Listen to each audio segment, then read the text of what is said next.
Greetings smartwatch fans! As you requested, babalikan ulit natin ang DM8 smartwatch, isang outdoor sports smartwatch na loaded ng Bluetooth call, sports at health. At sa video na ito, papakita natin sa inyo kung paano nga ba i-set up ito sa ating Android smartphone. So yung smartwatch na ito gumagamit ng HRY Fine application. Papakita natin sa inyo mamaya yung QR code. So kung balak nyong i-set up ang DM8 smartwatch sa inyong Android smartphone, panoorin nyo yung video nito. And sa mga hindi pa nakasubscribe, subscribe na sa ating nag-iisang Smartwatch Pinoy TV. Okay, so start tayo. Tingnan natin ang DM8 Sports Smartwatch. Lalo na yung way or steps kung paano i-set up ito sa ating Android smartphone. So, meron itong QR code ng support app dito sa ating user manual. So, ito yung user manual natin. And, napapansin nyo, ito yung QR code natin. So, gumagamit ito ng HRY Fine application. And, speaking about QR code, available din ang QR code dito sa ating smartwatch. So, ito. Scan the QR code. Okay. Nandito ba sa user manual natin? Or sa packaging? Sa user manual meron. Sa packaging tingnan natin. So, walang QR code dito. So, sa user manual lang at sa smartwatch meron. Okay. So, hindi na natin isa-scan to. Instead, direct kaagad tayo dito sa Google Play Store. Search natin HRY, yan. So madali lang naman hanapin as yung support app natin ay very popular. As you can see here, ito 50 million plus download. So install natin. Tap to install, hintayin lang natin na makomplete yung download. Pag nakompleto yung download, automatically mag-i-install ito sa ating smartphone. So, 88.44 MB lang. So, very lightweight. Madali lang to, mabilisan. And, based on experience natin, napakadaling i-set up yung support app na ito. Again, yung tutorial natin na ito ay para sa ating Android smartphone. So, yung gamit natin, Samsung Android smartphone. Ito, na-set up na or na-install na yung support app natin. So, i-open na natin para i-connect ang ating smartwatch. So, i-open yung support app. Then, agree tayo sa user privacy policy. So, meron tayo ditong permission para sa ating physical activity. Allow lang natin. Ito kung gusto nyo gamitin yung calls. So, allow nyo. Kung ayaw nyo naman, pwede namang don't allow. Mag-work pa rin. Mako-connect pa rin yung smartwatch natin. So, try natin. Don't allow. Ito, contacts, ganun din. Pwede nyong i-allow, optional to, or pwede nyong i-allow or don't allow. Okay? Kung di nyo gagamitin yung Bluetooth call. So, don't allow natin. Ito, so kailangan nyo to para i-set up yung smartwatch natin. Pag disable nyo to, hindi nyo mako-connect yung DM8 smartwatch. So, i-allow natin. Allow.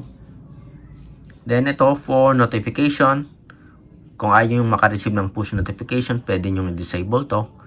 So, tingnan natin. Don't allow. Papakita ko sa inyo na pwede ka pa rin mag-connect ng smartwatch sa support app. Okay, don't allow natin to. And ito. Don't allow din. Yun. So, walang push notifications to and Bluetooth call. Kung gusto nyo ng features, gagamitin yung Bluetooth call as well as yung smart notification, i-allow nyo lang yung permission. So, hindi tayo magre-register para mabilis kagad na ating may connect. Kung gusto yung i-record yung data nyo, pwede kayong mag-register. So, log in directly tayo. Ayun. So, i-remember nyo lang yung account number and password.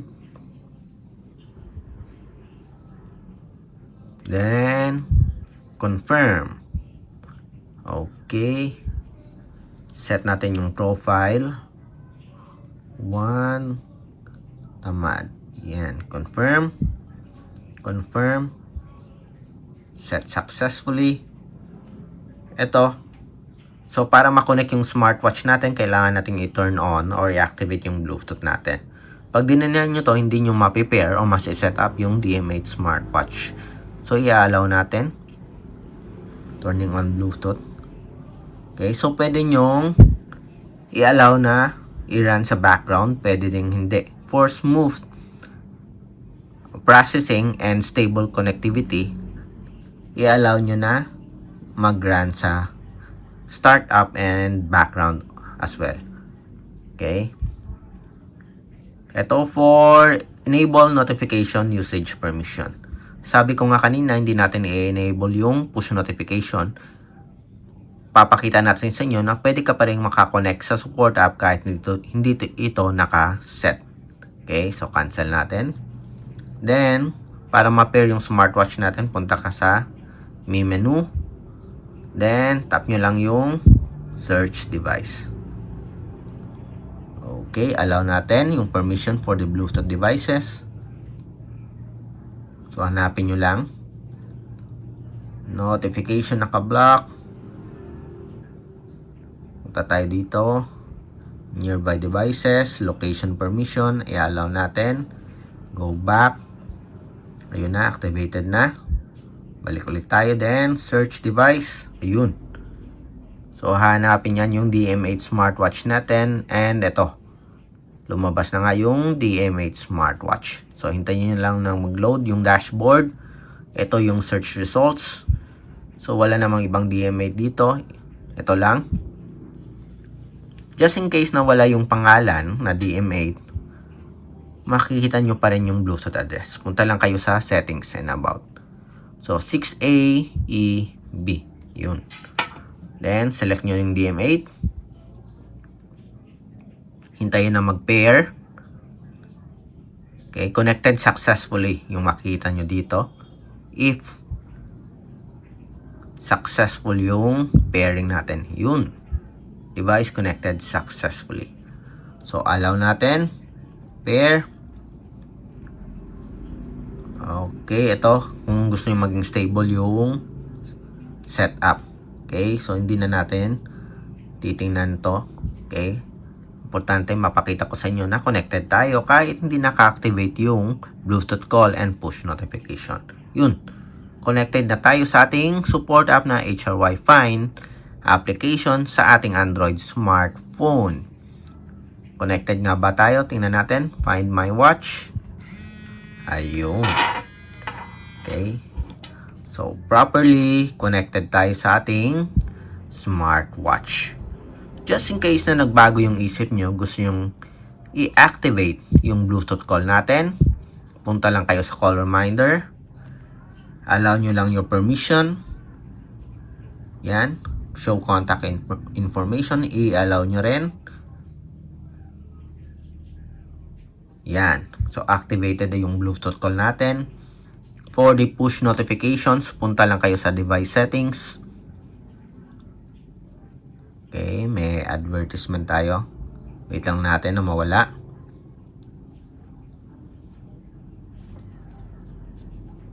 Smart transfer.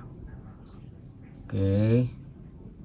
So, tingnan natin.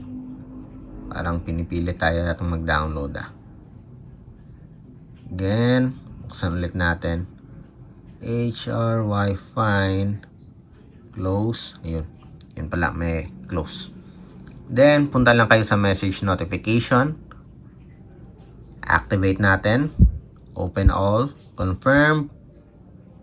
Yun, set successfully. So, pwede nyong i-disable yung ibang app dito. Kung ayaw yung makareceive ng notification. Ito, SMS reminder, activated na. Okay na, okay. Left hand, synchronize time. Phone book, pwede ka rin mag-add. Tingnan natin. Add tayo, import. Confirm.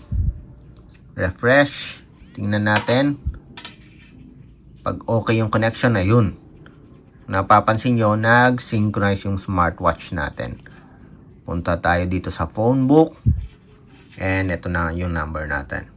So, we have successfully paired or set up ang ating DM8 smartwatch sa ating Android smartphone. So, kung may mga katanungan kayo about sa pag-set up or about sa smartwatch, drop lang ng comment and support our channel, ang nag-iisang Smartwatch Pinoy TV.